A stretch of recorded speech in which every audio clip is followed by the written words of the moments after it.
मुख्यमंत्री मनोहर लाल ने करनाल में जनसंवाद कार्यक्रम कर लोगों की समस्याएं सुनी। साथ ही साथ सीएम ने जनसंवाद को लेकर विपक्ष द्वारा उठाए जा रहे सवालों पर भी उन्होंने अपना जवाब दिया। मुख्यमंत्री ने कहा कि विपक्ष राजनीति के लिए जनता से संवाद करता है, लेकिन उनको जनसंवाद का मकसद लोगों की मदद करना है। करनाल में 2 दिवसीय दौरे पर पहुंचे मुख्यमंत्री मनोहर लाल ने अपने जनसंवाद कार्यक्रम की कड़ी को आगे बढ़ाते हुए लोक निर्माण विभाग के विश्राम गृह में आम जनता की समस्याएं सुनी। इस दौरान बड़ी संख्या में जनसंवाद कार्यक्रम में पहुंचे लोगों ने मुख्यमंत्री के समक्ष अपनी समस्याएं रखी, जिनमें से अधिकांश समस्याओं का मौके पर ही समाधान कर दिया गया। इस दौरान कांग्रेस के विपक्ष आपके समक्ष कार्यक्रम को लेकर पूछे गए सवाल पर सीएम ने कहा वे केवल राजनीति के लिए जनसंवाद करता है, लेकिन वे लोगों की समस्या जानने के लिए जनता के बीच जनसंवाद करते हैं। वो राजनीति कर रहे हैं, राजनीति के तौर पर चला रहे हैं। हम जन सेवा के नाते जन संवाद के कार्यक्रम में जाकर लोगों से उनकी तकलीफें पूछते हैं, जो हमने किया है वो बताते हैं, जो करना और आवश्यक है वो उनसे पूछ करके तुरंत उस पर करते हैं काम। आज भी जैसे मैं 2 वार्डों में होकर के आया हूँ, तो लोगों ने जो अपनी समस्याएं बताई हैं, आज सुबह मेरी सभी पार्षदों के साथ भी मीटिंग थी, आपने देखा ही है। उन्होंने भी जो अपनी डिमांड्स बताई हैं, हमने अधिकारियों को बता दिया कि वो सारे हमारे यहाँ रेगुलर काम करने का जो सिस्टम है बना है, उससे जनता खुश है, जनता के काम हो रहे हैं। हम किसी प्रकार की राजनीति। मुख्यमंत्री ने इस दौरान बाढ़ बारिश से जान गंवाने वाले मृतकों के परिजनों को मुआवजे के चेक भी वितरित किए। साथ ही कहा प्रदेश सरकार द्वारा घोषित की गई 4 लाख रुपए की राशि पीड़ितों को वितरित की गई है। बाढ़ से हुए सभी तरह के नुकसान की जानकारी देने के लिए क्षतिपूर्ति पोर्टल खोलने पर विपक्ष सरकार पर हमलावर है। इसके जवाब में सीएम ने कहा कि पोर्टल के माध्यम से ही सरकार लोगों तक समय से राहत पहुंचाने में सफल हो पाती है। जहाँ तक कोई भी नुकसान है उसके मुआवजे के लिए हमने पोर्टल अपना खोल दिया है, क्षतिपूर्ति उसमें किसानों के लिए भी, और उसमें आज से अन्य कोई नुकसान है उनके लिए भी हर प्रकार का, और उसको वेरीफाई करेंगे। 7 दिन में वेरीफाई होगा और 7 दिन के बाद वेरीफाई के बाद इसी प्रकार जैसे आज आपके सामने मुआवजा हम दे रहे हैं, ऐसे मुआवजा बाकी भी लोगों को जो प्रभावित है उनको दे दिया जाएगा। अभी 35 लोगों की कंफर्म हमारे पास जानकारी है, जिनको आज जो है ये राशि बांटी गई। जो चीज़ आप अभी थोड़ी देर पहले पूछ रहे थे कि कितना जल्दी आप दे देते हैं, वो कैसे संभव है, वो इस पोर्टल के द्वारा ही संभव है। और इस पोर्टल का अगर वो विरोध करते रहेंगे तो जनता उनको सबक सिखा देगी, क्योंकि इन पोर्टल्स का बहुत बड़ा लाभ जनता को दिख रहा है। 100 के लगभग पोर्टल है, एक नहीं है। जो हालांकि आईटी का काम आज से 25 साल पहले शुरू हो चुका था, लेकिन ये लोग आईटी के समय में बिल्कुल इसको इम्प्लीमेंट करने के लिए अपनी सरकार के समय प्राय शून्य रहे हैं। मुख्यमंत्री ने इस दौरान आपदा में जान गंवाने वाले लोगों के परिजनों को प्रदेश सरकार द्वारा घोषित मुआवजा राशि भी वितरित की। उन्होंने कहा कि पोर्टल को लेकर सवाल उठाने वाले विपक्ष को यह देखना चाहिए कि आज पोर्टल के बदौलत ही लोगों की समस्याएं को सुना जा रहा है। हरियाणा के कई इलाकों में बाढ़ बारिश की वजह से बने हालातों के बीच सियासत जारी है। नेता एक दूसरे पर वार पलटवार कर रहे हैं। मुख्यमंत्री मनोहर लाल ने कल हवाई सर्वेक्षण किया। सिरसा पहुंचे मुख्यमंत्री और अधिकारियों से भी मिले। आज पूर्व मुख्यमंत्री भूपेंद्र सिंह हुड्डा ने सिरसा का दौरा लिया और सरकार को बाढ़ के प्रबंधों को लेकर घेरा। हरियाणा के कई इलाकों में बाढ़ बारिश के चलते बने हालातों को लेकर विपक्ष सरकार पर लगातार हमलावर है। मुख्यमंत्री मनोहर लाल ने बीते दिन सिरसा में बाढ़ प्रभावित इलाकों का जायजा लेने के लिए हवाई सर्वेक्षण किया, तो पीछे पीछे पूर्व मुख्यमंत्री भूपेंद्र सिंह हुड्डा भी सिरसा पहुंच गए। शहर के कई इलाकों का जायजा लेने के बाद भूपेंद्र हुड्डा ने इन हालातों के लिए प्रदेश सरकार को जिम्मेदार बताते हुए निशाना साधा। साथ ही फसल खराब के लिए किसानों को मुआवजा देने के लिए शुरू किए गए क्षतिपूर्ति पोर्टल पर बरसते हुए हुड्डा ने कहा कि किसान को पोर्टल के झंझट में डालने की बजाय सरकार को तुरंत प्रति एकड़ 40,000 रुपए मुआवजा देना चाहिए। सरकार का दावा था खोल दिया क्षतिपूर्ति के लिए दावे डालने के लिए। ऐसा है, ये पोर्टल के चक्कर में ना डालें, तुरंत मुआवजा दें 40,000 रुपये प्रति एकड़। पोर्टल में जाने की जरूरत नहीं है। सरकार तो पोर्टल सरकार हो गई, फिर तो ना तो किसी मंत्री की जरूरत ना किसी अधिकारी की जरूरत। जो पोर्टल जो है वो जिस काम जो जनहित के हो उसको तो इस्तेमाल करो। अब किसी बेचारे को किसान को पोर्टल नहीं चलाना आएगा तो क्या करेगा वो? ये तुरंत सरकार का काम जो है उसको तुरंत राहत देनी चाहिए। राजधानी दिल्ली के कई इलाकों में यमुना के पानी से बने हालातों को लेकर दोनों राज्यों के बीच जारी वार पलटवार को लेकर पूछे गए सवाल पर भूपेंद्र हुड्डा ने हरियाणा की मनोहर सरकार से लेकर दिल्ली की केजरीवाल सरकार पर भी निशाना साधा। उन्होंने कहा कि दिल्ली के हालातों को लेकर दोनों राज्य सरकारें जिम्मेदार हैं। वहीं पंजाब के मुख्यमंत्री भगवंत मान के SYL को लेकर दिए गए बयान पर हुड्डा ने कहा कि अगर SYL बन गया होता तो पंजाब भी ना डूबता। जहाँ तक दिल्ली का पानी दिल्ली में आता है, यमुना का पानी, अब के पानी जो ज़्यादा 3,80,000 क्यूसिक आया वहाँ से, हमारे समय में 8 लाख क्यूसिक आया था जब भी दिल्ली नहीं डूबी, क्योंकि ये दिल्ली और हरियाणा सरकार की दोनों की वो है जो समय पर कदम नहीं उठाए। हरियाणा सरकार ने भी जो बांध थे, जब मैं यहाँ आया हूँ, यहाँ बांध पहले से मजबूत करते तो ना तो बांध मजबूत किए, ना ड्रेन सफाई करी, ना सीवर साफ किए। जो कदम उठाने चाहिए थे वो ना हरियाणा सरकार ने उठाए, ना दिल्ली सरकार ने उठाए। पंजाब के CM का बयान था कि SYL का पानी नहीं देंगे, बाढ़ का पानी लेना है तो ले लो।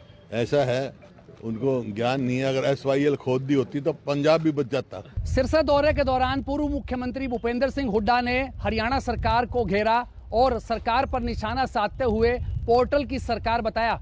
उन्होंने दिल्ली में बने हालातों के लिए दिल्ली सरकार और हरियाणा को बराबर जिम्मेदार ठहराया। साथ ही SYL को लेकर पंजाब के मुख्यमंत्री भगवंत मान के बयान पर भी पलटवार किया। कांग्रेसी नेता रणदीप सिंह सुरजेवाला की रैली में एक व्यक्ति के बर्ताव के चलते हंगामा हो गया। दरअसल सुरजेवाला मंच पर भाषण दे रहे थे, तभी एक व्यक्ति ने एकाएक वहां पहुंचकर माइक की तार खींच दी और सुरजेवाला विरोधी नारे लगाने शुरू कर दिए। इसके बाद मौके पर जमकर हंगामा हुआ। जींद में कांग्रेस के राष्ट्रीय महासचिव रणदीप सिंह सुरजेवाला की एक जनसभा के दौरान उस वक्त हंगामा हो गया जब एक व्यक्ति ने माइक की तार खींचते हुए सुरजेवाला के विरोध में नारेबाजी करना शुरू कर दिया। हंगामा करने वाले व्यक्ति ने नारेबाजी करते हुए कहा कि सुरजेवाला गुटबाजी कर कांग्रेस को कमजोर कर रहे हैं। हंगामा होते ही रैली में मौजूद लोगों ने उसे पकड़ लिया और उसके साथ मारपीट कर रैली स्थल से बाहर निकाल दिया। इसके बाद पुलिस उसे अपने साथ ले गई। वहीं हंगामा करने वाले व्यक्ति ने कहा कि वह पुराना कांग्रेसी है। उसने रणदीप सिंह सुरजेवाला पर गुटबाजी कर कांग्रेस को कमजोर करने का आरोप लगाया है। वहीं लोगों द्वारा पिटाई किए जाने पर भी उसने दुख जाहिर किया। मौके पर मौजूद पुलिस ने हंगामा करने वाले व्यक्ति को काबू कर लिया। बताया जा रहा था कि आरोपी ने शराब पी रखी थी, लेकिन उसने खुद को पार्टी का कार्यकर्ता बताते हुए कहा कि रणदीप सिंह सुरजेवाला ने कांग्रेस को बांटने का काम किया है। फतेहाबाद के बाईपास पर लगातार पानी जो है दस्तक दिए हुए है। आप देख सकते हैं आज जो है कुछ राहत की खबर जो नजर आ रही है कि पानी जो है सूटेबल हुआ है, पानी बड़ा नहीं है और जो पीछे जो इलाके हैं वहाँ पे 6 इंच तक पानी जो है वो कम हुआ है। फतेहाबाद में लगातार बाढ़ के हालात बने हुए हैं। कई गांव और जो ढानियाँ हैं वहाँ पर पानी घुस चुका है, लेकिन फतेहाबाद शहर के लिए लगातार जद्दोजहद जो है वो की जा रही है। आप देख सकते हैं यहाँ पर जो बांध है वो बनाया गया है, काफ़ी लंबा जो बांध है फतेहाबाद जो बाईपास है वहाँ पर काफ़ी लंबा बांध जो बना दिया गया है। और अब प्रशासन के द्वारा कहीं ना कहीं राहत की सांस भी ली जा रही है कि पानी जो बढ़ना बंद हो गया है यहाँ पे, और जो पिछले इलाके हैं वहाँ से 6 इंच पानी जो है वो टूटा है। और ये देख सकते हैं आप इस वक्त बांध जो है यहाँ पे बनाया गया है, करीब 14 फुट का ये चौड़ाई में बांध है और ऊंचाई भी इसकी पानी से करीब 2 फुट रखी गई है। हमारे साथ मौजूद है नगर परिषद के एक्सियन, जिनके द्वारा टेक्निकल तौर पर ये सारा जो कार्य है वो किया जा रहा है। प्रशासन का पूरा अमला जो है वो लगा हुआ है। बातचीत करते हैं। एक्सियन साहब, कैसा ये अब क्या चल रहा है जी? कोई राहत की सांस मिलेगी जी अब? हाँ जी, अभी हम बहुत ही सेफ जोन में हैं और अब बांध आपने देख ही लिया है। चारों तरफ पानी अराउंड 15 to 17 किलोमीटर के रेडियस में पानी है, फैला हुआ है। 5 किलोमीटर बाई 5 किलोमीटर करीबन तकरीबन एरिया है। आज मैंने और तहसीलदार साहब ने अभी थोड़ी देर पहले ही बांध के लिए लेवल के लिए प्रॉपर उधर रतिया रोड से माजरा की तरफ जाते हुए बोट के थ्रू इसमें इंस्पेक्शन किया है। तो कल से जो हम लोगों ने देखा है, कल तकरीबन 7.25 फुट के आसपास पानी था। सेंटर पॉइंट्स जहाँ से खान मोहम्मद की तरफ जो डाइवर्ट किया गया पानी का 500 मीटर का जो कट दिए गए हैं उसमें पानी जा रहा है। आज 6 इंच के तकरीबन पानी घटा है। तो यहाँ भी पानी जो नहीं बढ़ा तो कहीं ना कहीं हाँ, पानी बढ़ा नहीं है, कुछ घटा ही है, 1 इंच के आसपास पानी कम हुआ है।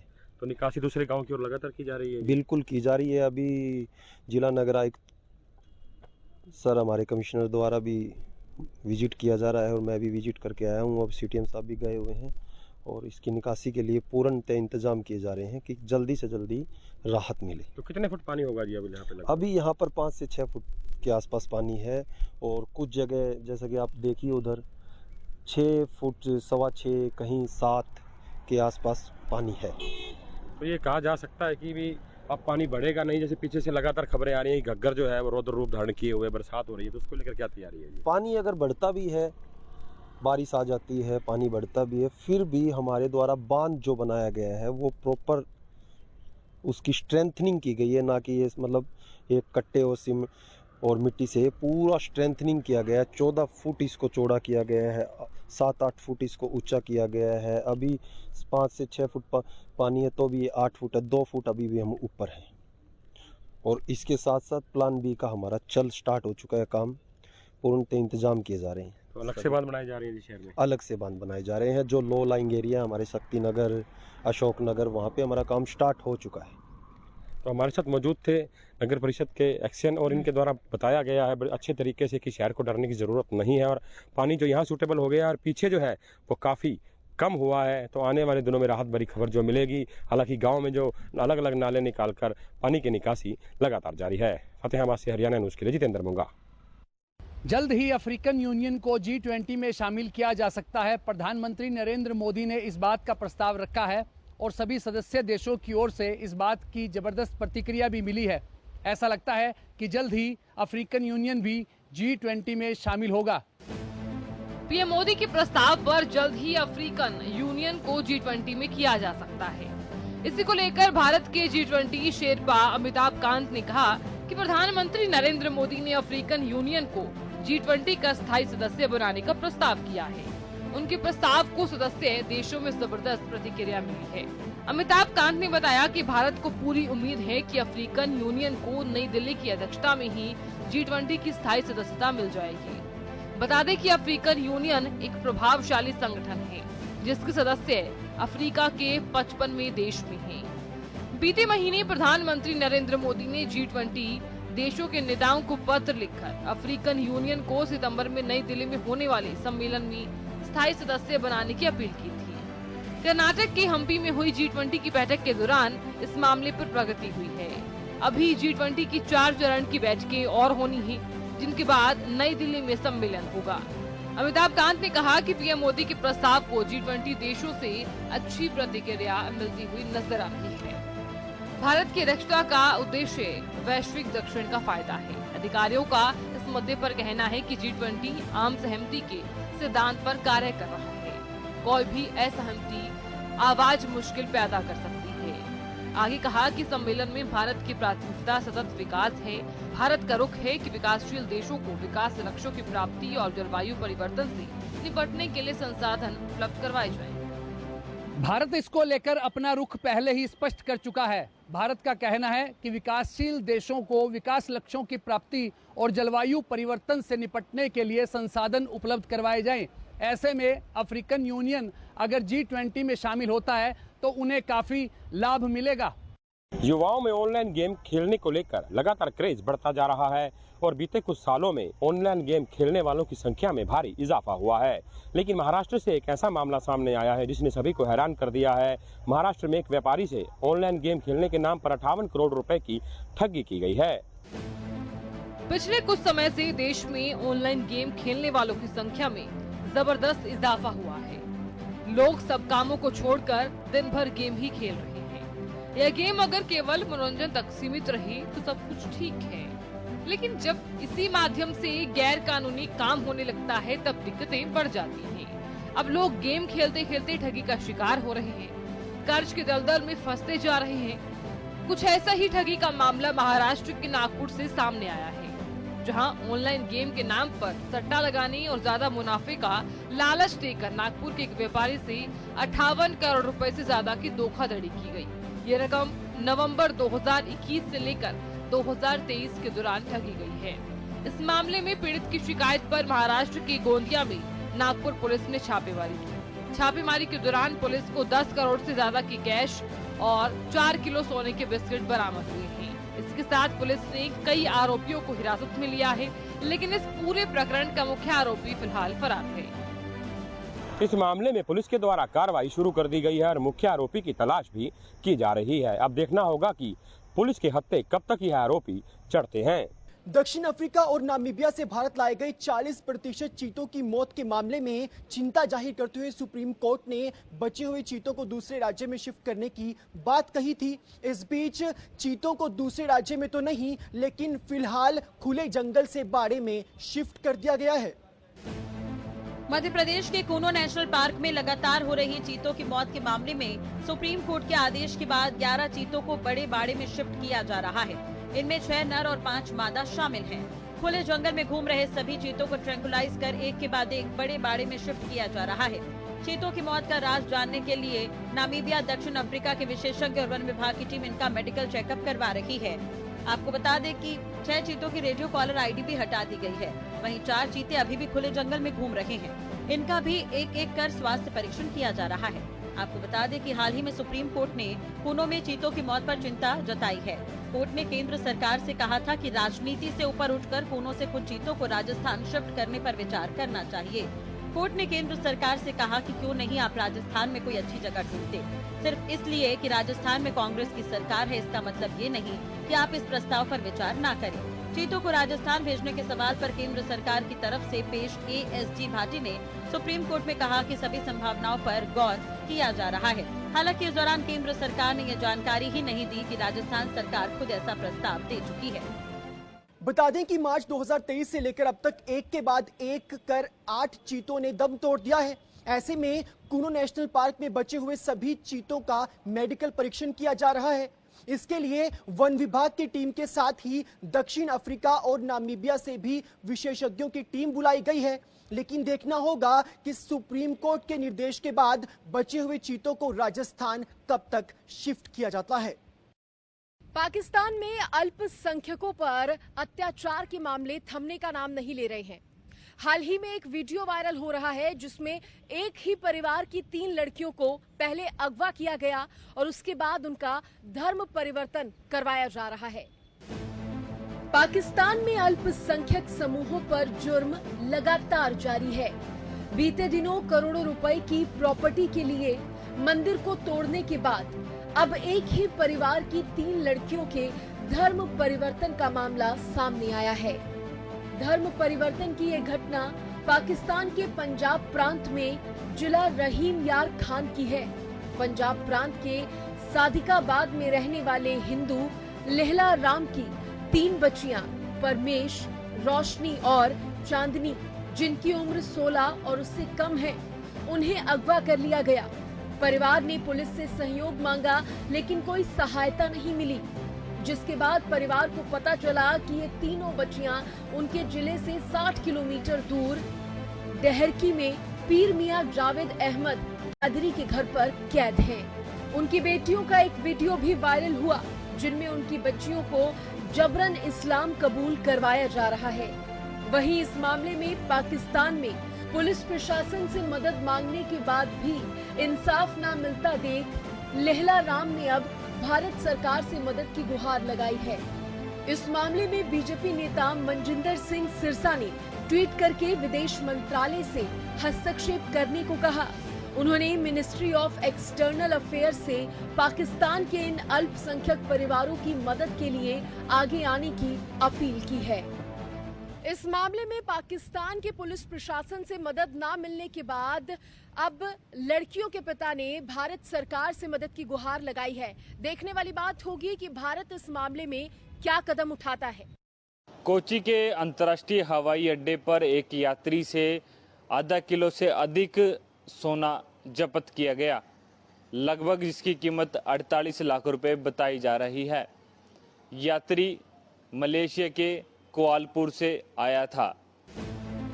केरल में सीमा शुल्क विभाग को बड़ी कामयाबी मिली है। कोचीन इंटरनेशनल एयरपोर्ट पर कस्टम ने 48 लाख रुपए मूल्य का 1 किलोग्राम से ज्यादा का सोना जब्त किया है। अधिकारियों ने बताया कि ये सोना मलेशिया के कुआलालपुर से आए एक यात्री के पास से बरामद किया गया। अधिकारियों के अनुसार जब्त किया गया सोना पेस्ट के रूप में था। इस यात्री ने अपने पैंट के कमरबंद और अंडरगारमेंट की विशेष रूप से सिले हुए जेब में छुपाया था। बता दें कि इससे पहले भी 11 जुलाई को सीमा शुल्क अधिकारियों ने कोचीन अंतर्राष्ट्रीय हवाई अड्डे पर एक यात्री से आधा किलोग्राम से ज्यादा सोना जब्त किया था। दूसरी तरफ कस्टम ने तेलंगाना के राजीव गांधी एयरपोर्ट पर 17 जुलाई को 1 किलोग्राम से अधिक सोना जब्त किया था।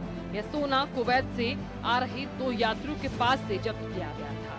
बताया जाता है कि जब्त किए गए सोने की कीमत तकरीबन 1 करोड़ थी। वहीं मामला सामने आने के बाद अधिकारी जांच में जुट चुके हैं। आरोपी से पूछताछ की जा रही है। बताया जा रहा है कि पूछताछ के दौरान कोई बड़े नाम सामने आ सकते हैं। अलग अलग देशों में लोकप्रिय हुए ट्विटर का जल्द ही लोगो बदलने वाला है। अब आपको नीली चिड़िया की जगह अल्फाबेटिकल लेटर एक्स का लोगो दिखाई देगा, जिसकी पुष्टि खुद ट्विटर के पूर्व सीईओ एलन मस्क ने की है। माइक्रो ब्लॉगिंग साइट ट्विटर का लोगो जल्द ही बदलने वाला है। ये बदलाव 24 जुलाई से होगा। ट्विटर के पूर्व सीईओ एलन मस्क ट्विटर का लोगो बदलने जा रहे हैं। माना जा रहा है कि इंग्लिश अल्फाबेट एक्स ट्विटर का नया लोगो हो सकता है। बता दें कि एक यूजर के साथ ट्विटर स्पेस पर बातचीत में मस्क ने इस बात की पुष्टि की है। जब मस्क से पूछा गया कि क्या वो सच में ट्विटर का लोगो बदलने वाले हैं, तो उन्होंने हाँ में जवाब दिया। इसके साथ ही उन्होंने ट्विटर पर एक पोल क्रिएट कर लिखा, डिफॉल्ट प्लेटफॉर्म कलर को ब्लैक में बदले। कुछ ही समय में लाखों लोगों ने इस पोल पर वोट किया। इसी के साथ मस्क ने एक वीडियो शेयर किया है जिसमें ट्विटर का लोगो एक्स में बदलते हुए दिखाई दे रहा है। इसके साथ ही उन्होंने लिखा, यदि आज रात एक अच्छा एक्स लोगो पोस्ट किया जाता है तो हम कल इसे दुनिया भर में लाइव कर देंगे। मस्क ने एक अन्य ट्वीट में लिखा, जल्द ही हम ट्विटर ब्रांड और धीरे धीरे सभी पक्षियों को अलविदा कह देंगे। अब आपको बताते हैं कि एक्स लेटर से एलन मस्क का क्या नाता रहा है। साल 1999 में मस्क ने एक ऑनलाइन बैंकिंग कंपनी खोली थी जिसका नाम x.com रखा गया था। बाद में उन्होंने अपनी इस कंपनी को एक अन्य कंपनी के साथ मर्ज कर दिया था और इसका नाम पेपल बन गया था।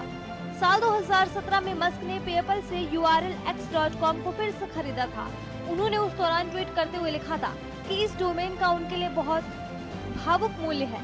लेटर एक्स के लिए मस्क के प्यार को देखते हुए ये माना जा सकता है कि 24 जुलाई से लोग ट्विटर की चिड़िया की जगह एक्स को ट्विटर के लोगों के रूप में देख पाएंगे।